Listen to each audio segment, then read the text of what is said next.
também. Sim, está aqui a NET, juntamente com as pessoas que acompanham. Seja também muito bem-vindo. Eu peço que o Ezequiel, onde está o Ezequiel Lima, dê um abraço aqui no Dr. André. A irmã, onde está o Ezequiel? Saiu? Isso. Então, vamos pedir para o Jason, está com a criança no colo. Deixa eu ver alguém aqui para dar um abraço. Irmão Gomes, por gentileza, dê um abraço aqui no Dr. André. Irmã Eliane, cumprimente a professora Eunice, por gentileza.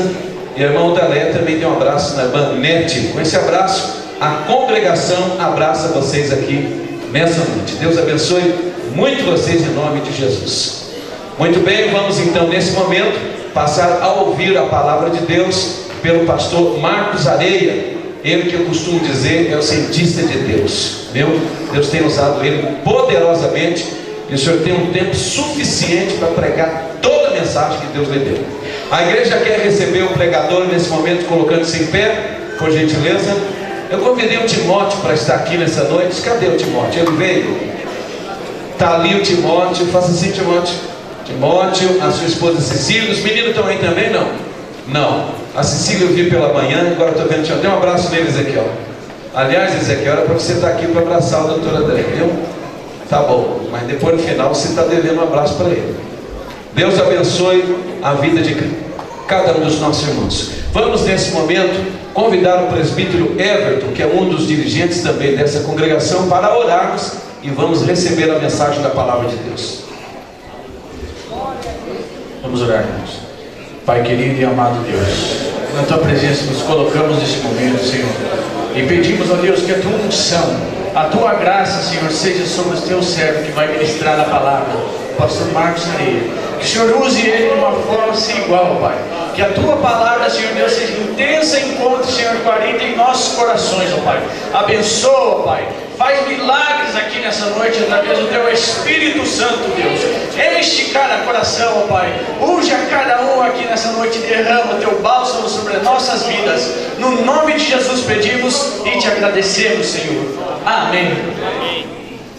Meus irmãos, eu também pergunto se a irmã Meire Teres está aqui. Está ali, irmã Meire. Se ela puder sentar um pouquinho mais perto. A irmã Meire é a dona e também ela é a responsável pela revista Vitória Magazine. Essa revista linda, bonita, no fim do culto vai ser distribuída.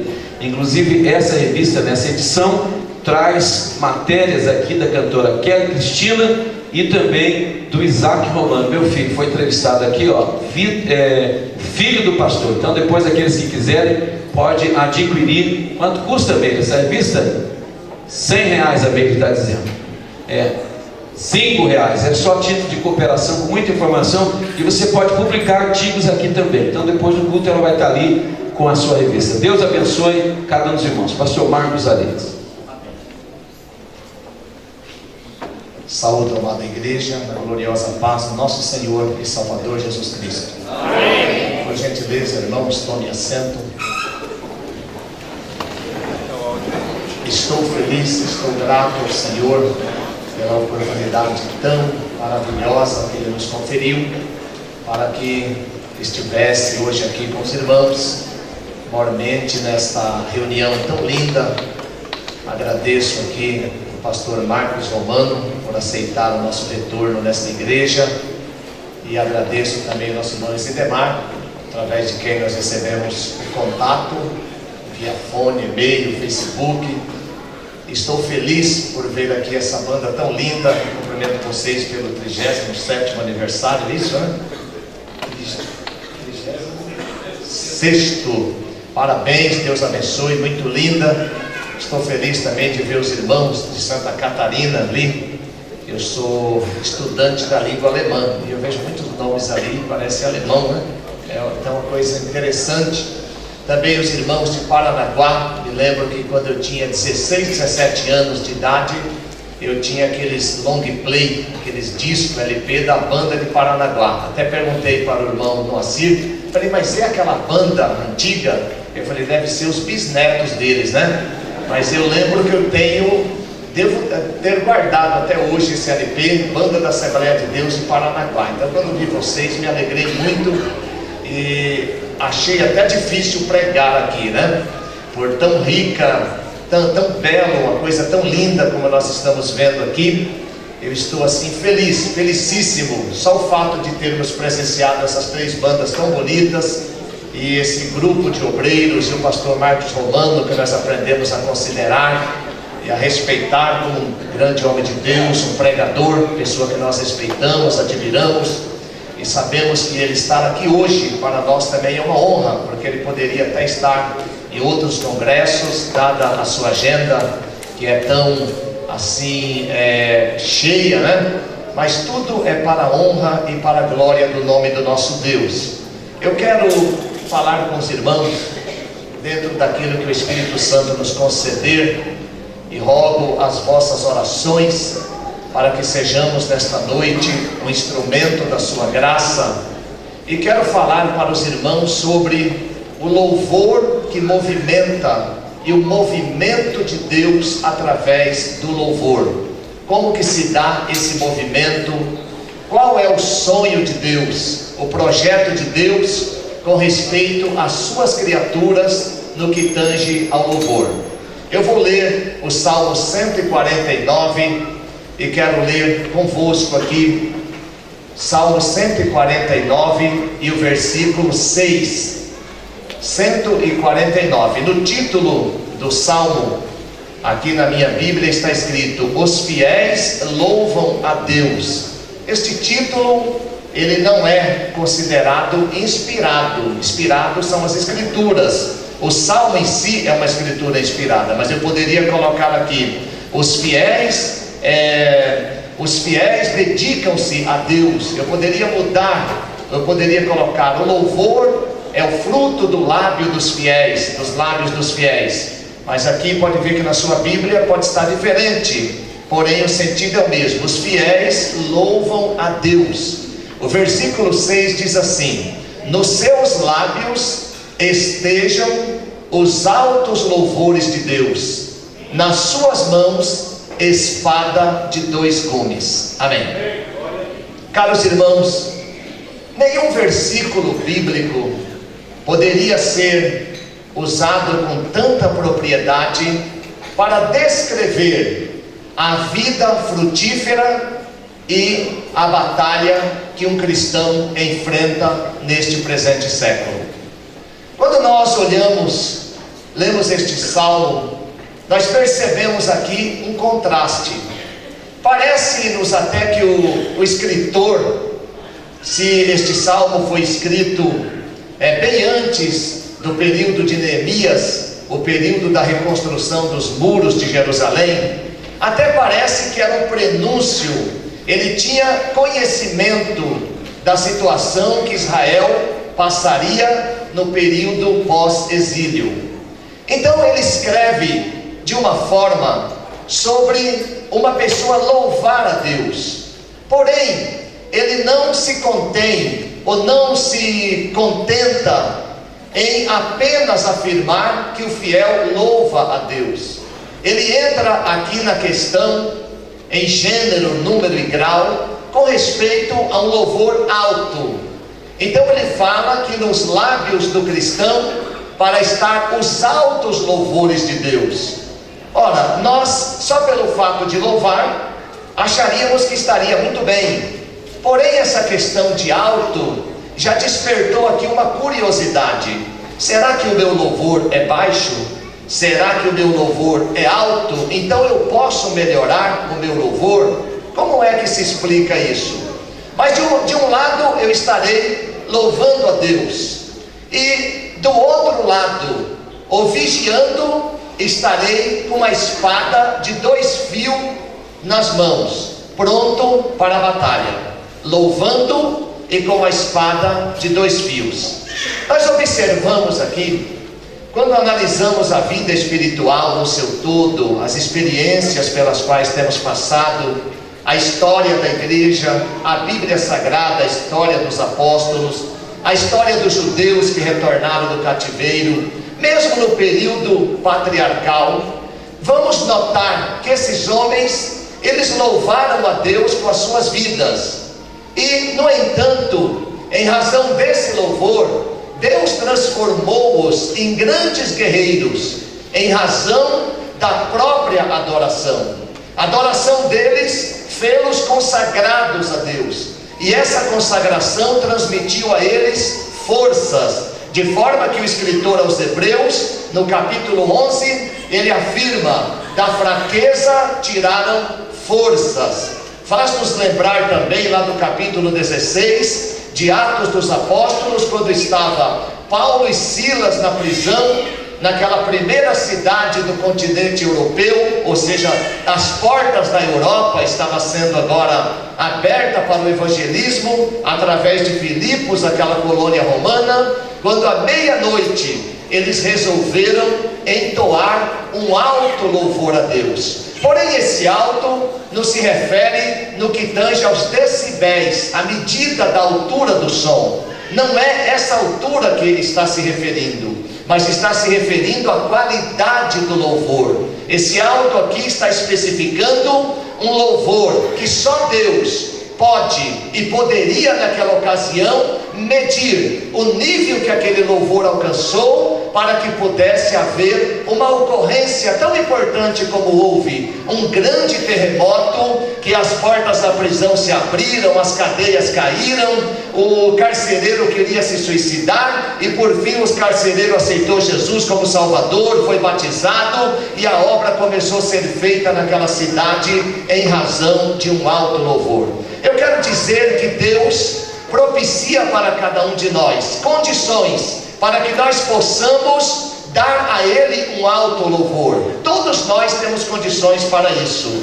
A questão reside apenas no arbítrio, na decisão que cada um de nós temos que tomar, se vamos oferecer esse louvor ou não, se vamos pagar o preço para que esse louvor chegue até o trono, ou se nós vamos nos conformar em apenas oferecer um louvor básico, ou apenas em ouvir o nosso irmão louvar, ou presenciar, ou ouvir a narração de uma história de alguém que louvou a Deus, e apenas falar: eu acredito nessa história. Na realidade, Deus dispôs para todos nós condições para que nós possamos, se quisermos, hoje, a partir de agora, oferecermos a Deus um alto louvor. Quando nós falamos de alto louvor, faz-nos lembrar também lá do capítulo 13 de Hebreus e o versículo 15, que a verdadeira adoração que Jesus quer do crente é o fruto dos lábios que professa o seu nome. Então nós observamos aí uma direção, como nós oferecermos um louvor a Deus. Através dos nossos lábios, a nossa confissão, nós podemos reconhecer a soberania, o senhorio do nosso Senhor e Salvador Jesus Cristo, e podemos também aperfeiçoar esse louvor. Como? O apóstolo Tiago escreveu que de uma fonte não poderia sair dois tipos de água: água amargosa ou água salgada, como algumas traduções, e água doce. Ele disse: não, irmão, não é bom que seja assim, porque com a mesma boca nós louvaríamos a Deus, e com a mesma boca nós amaldiçoaríamos uma outra pessoa que é feita à semelhança de Deus, ou vamos dizer, nós poderíamos murmurar ou fazer tantas coisas que Deus avaliaria esse louvor como louvor dividido. Então ele não atingirá o ponto do alto louvor. Quando escreveu o apóstolo Paulo também aos Efésios, na sua carta,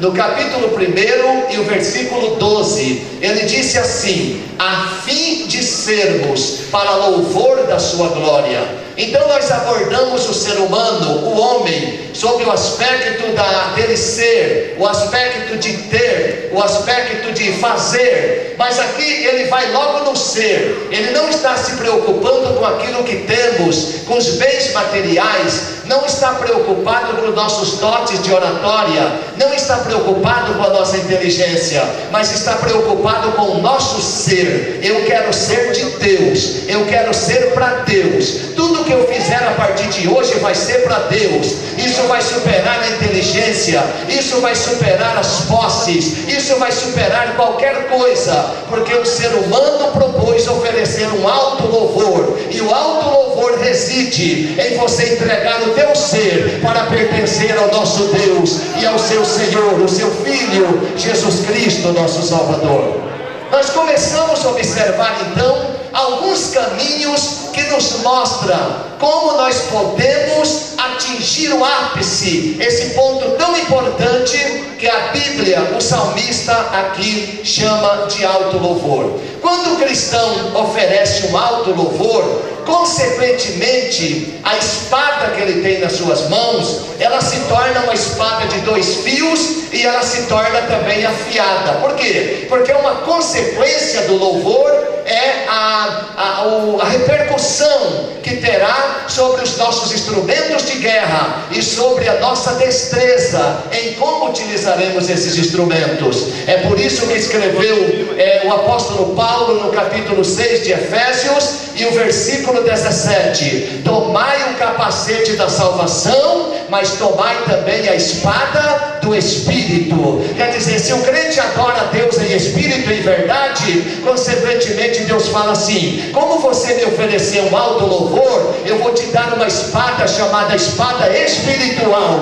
e você vai cortar para um lado, você vai cortar para o outro. E ainda vou dizer uma coisa, lá no capítulo 10, versículo 4 de 2 Coríntios está escrito: porque as nossas armas, elas não são carnais, mas elas são poderosas em Deus para derrubar fortalezas e para levar a Cristo todo pensamento cativo, cativar todo pensamento a Cristo. Se eu pergunto aos irmãos quem quer essa espada do Espírito, quem quer afiar o corte da sua espada nesta noite, quem quer sair daqui nesta noite, começando a cortar a espada de um lado e do outro, e você ver os demônios cair por terra, as portas se abrirem. Vamos começar então pelo nosso alto louvor. Vamos oferecer um alto louvor e nós veremos a consequência que advirá sobre as nossas vidas. Também escreveu o escritor aos Hebreus, no capítulo 4, versículo 12 do seu livro, que a palavra de Deus, ela é mais poderosa do que uma espada de 2 gumes, porque ela penetra na divisão da alma e do espírito, juntas e medulas, e é apta para discernir até as intenções do coração. Então vejamos assim o fio dessa espada, vejamos a arma que Deus quer entregar para cada um de nós, para que nós exerçamos essa força e possamos influenciar essa sociedade que cada vez está mais sendo degenerada, se afastando de Deus. Mas a espada do Espírito, ela vai penetrar nos corações das pessoas. A espada do Espírito Deus quer dar para nós nesta noite. Eu acredito que neste congresso dessas bandas tão lindas, nesta igreja tão bonita, neste grupo de irmãos aqui reunidos, Deus nesta noite vai tocar no seu coração e vai arrancar o louvor da sua boca, e o seu louvor vai subir até o céu, e a consequência você virá quando você orar por uma pessoa, repreender um demônio. Você vai falar: meu Deus, as coisas ficaram mais fáceis. Mas não é bem isso. Na realidade é porque Deus vai tomar a frente do seu caminho. Deus vai tomar a sua história nas mãos que Ele já tem. Ele vai começar a te dirigir de uma maneira diferente, desde que você se proponha a oferecer um alto louvor. Mas este alto louvor também, ele procede da voluntariedade do ser humano. O Salmo 110 diz assim, não sei se é o versículo 3 por ali: o teu povo apresentar-se-á voluntariamente no dia do teu louvor, trajando vestes reais da salvação. E ainda mostra lá que essa festa vai ser como a alva, vai ser como o amanhecer. Como pode surgir o amanhecer nas nossas vidas? Lá no Salmo 30 está escrito assim: no seu favor está a vida. O choro pode durar uma noite, mas a alegria vem pela manhã. Muitas pessoas dizem: mas diz que essa alegria vem pela manhã, mas ela nunca chega. Mas é nós que temos que provocar, é nós que temos que cantar, é nós que temos que usar o alto louvor para movimentar o céu, para Deus fazer a obra que Ele tem que fazer nas nossas vidas. É somente lembrar de Paulo e Silas na prisão. Qual a razão de tudo isso? A razão está fundamentada lá na carta que o apóstolo Paulo escreveu aos Romanos, no capítulo 11 e no versículo 36. Ele disse assim: porque dele, é uma preposição de origem, provém dele, por Ele, por meio dEle, essa outra preposição, e para Ele, indica uma direção, são todas as coisas. Então quer dizer, quando nós observamos porque dEle, lembramos de Tiago, quando ele disse lá no capítulo 1, versículo 17 do seu livro: todo dom perfeito, toda boa dádiva procede dEle, do Pai das luzes, em quem não há sombra e nem variação. Então Deus é um sol que brilha continuamente. Essa questão dessa nebulosa, essa dificuldade, essa sombra que surge no nosso caminho, essa sombra não provém de Deus, e Deus está esperando que nós tomemos uma atitude e clamemos ao nome dEle, e disquemos o telefone de Deus. O telefone de Deus, para nunca mais esquecermos, é o número 5015. Esse número 5015 é o telefone de Deus. Por quê? Porque está escrito no Salmo 50:15: invoca-me no dia da angústia, e eu te responderei, e tu me glorificarás. Olha que coisa bonita. Quem vai esquecer esse telefone? Não esquece mais. 5015. Quando você estiver na angústia, quando você perceber a nebulosa, quando você perceber que está vendo um eclipse e as coisas estão escuras, você não enxerga nada, grita: Senhor, eu confio no teu nome, recebe o meu louvor agora. Ele vai te ouvir e você vai glorificar a Deus. É um alto louvor na hora do clamor, e um alto louvor na hora da gratidão, e uma espada afiada. Porque dele, por Ele. Por Ele quer dizer por meio dele são todas as coisas. Jesus disse lá em João capítulo 15: sem mim nada podeis fazer. Então quer dizer, dele, por Ele, por meio dele e para Ele. Quer dizer, onde que nós estamos nesse contexto?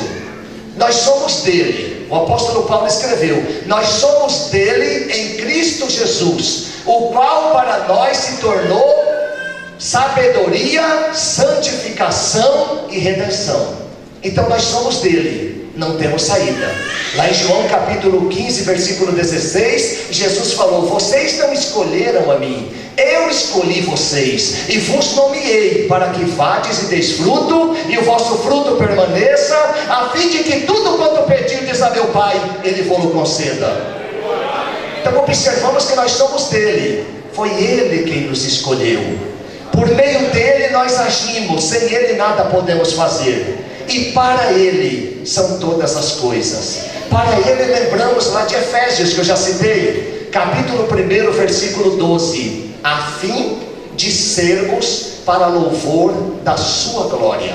Então com isso afirma o apóstolo, conclui o escritor das cartas paulinas, que o maior objetivo de um ser humano aqui na terra deveria ser um só: eu quero entregar a minha vida para Deus, eu vou viver só para Deus, o resto vai ser consequência, porque Deus é rico, Deus é poderoso, Deus é forte, todas as coisas é dele. No livro do profeta Ageu ele fala: minha é a prata, meu é o ouro, Ele que governa tudo,